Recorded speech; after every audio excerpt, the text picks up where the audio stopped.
Hello, bienvenue sur ma chaîne YouTube Forest Average. Dans cette vidéo, nous allons rentrer encore plus en profondeur dans la guerre entre l'Israël et la Palestine, ainsi que le rôle des États-Unis en tant qu'alliés dans cette guerre et l'impact de cette guerre sur le prix du pétrole. Le 7 octobre 2023, des dizaines de commandos lancent un assaut simultané et planifié, prenant par surprise la ville d'Israël, attaquant au moins 6 bases militaires israéliennes. Le Hamas, un groupe militaire palestinien connu pour ses activités militantes et terroristes, massacre les civils israéliens maison après maison, capturant et tuant des civils et soldats israéliens. Ces activités marquées par des affrontements entre l'Israël et le Hamas prennent part à une guerre qui ne fait aucune distinction entre enfants, adultes, églises ou mosquées. En représailles, l'armée israélienne attaque sauvagement la bande de Gaza où vivent plus de 2,5 millions d'habitants. Il bombarde sauvagement hôpital, mosquées, tuant enfants, familles et parents. La bande de Gaza vit alors le 16 octobre sous un déluge de feu et de bombardements massifs. Les États-Unis soutiennent de manière ferme l'État d'Israël en renforçant la présence militaire d'Israël, jouant ainsi son rôle d'allié dans cette guerre. Gaza réclame un cessez-le-feu afin de pouvoir acheminer les besoins nécessaires en eau,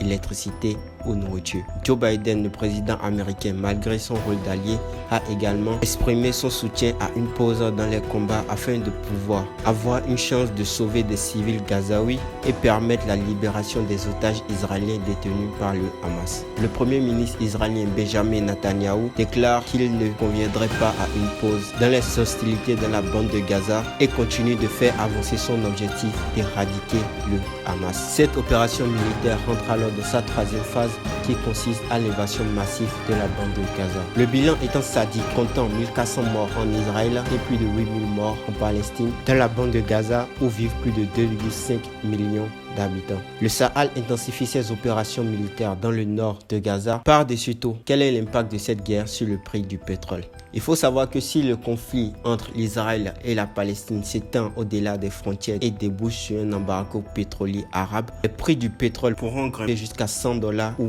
même jusqu'à $150 le baril. Faisons un tour sur mes graphiques pour rendre explicite cette analyse.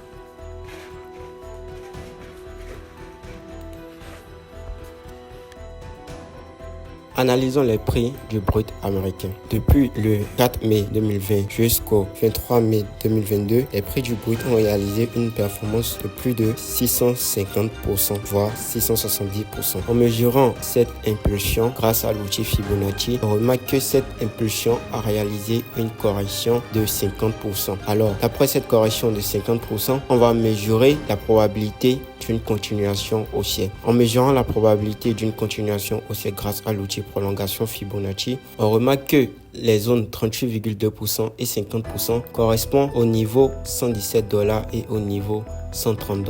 Alors, en zoomant sur le graphique et en allant en daily, on remarque que les prix du brut américain réalisent des higher low et des lower high. En marquant ces higher low comme suit et en marquant ces lower high. En zoomant en H4, on remarque que ces higher low et ces lower high réalisent en somme une figure d'indécision qui est un triangle symétrique. En considérant la cassure haussière de ce triangle symétrique, la cassure haussière de ce triangle symétrique donnera naissance à une impulsion haussière pour réaliser une performance de 38% ou de 50%. En se basant d'abord sur une performance de 38%, on définira probablement un setup comme suit. Pour le moment, les seuls fondamentaux pourront pousser le pétrole à plus de 38% d'impulsion haussière est une complication de la guerre entre l'Israël et la Palestine, provoquant un débouché sur un embargo pétrolier arabe. Nous voici à la fin de notre vidéo. N'hésite pas à aimer, à t'abonner et à activer la cloche de notification pour ne rien rater de mes analyses sur différents marchés. Ciao.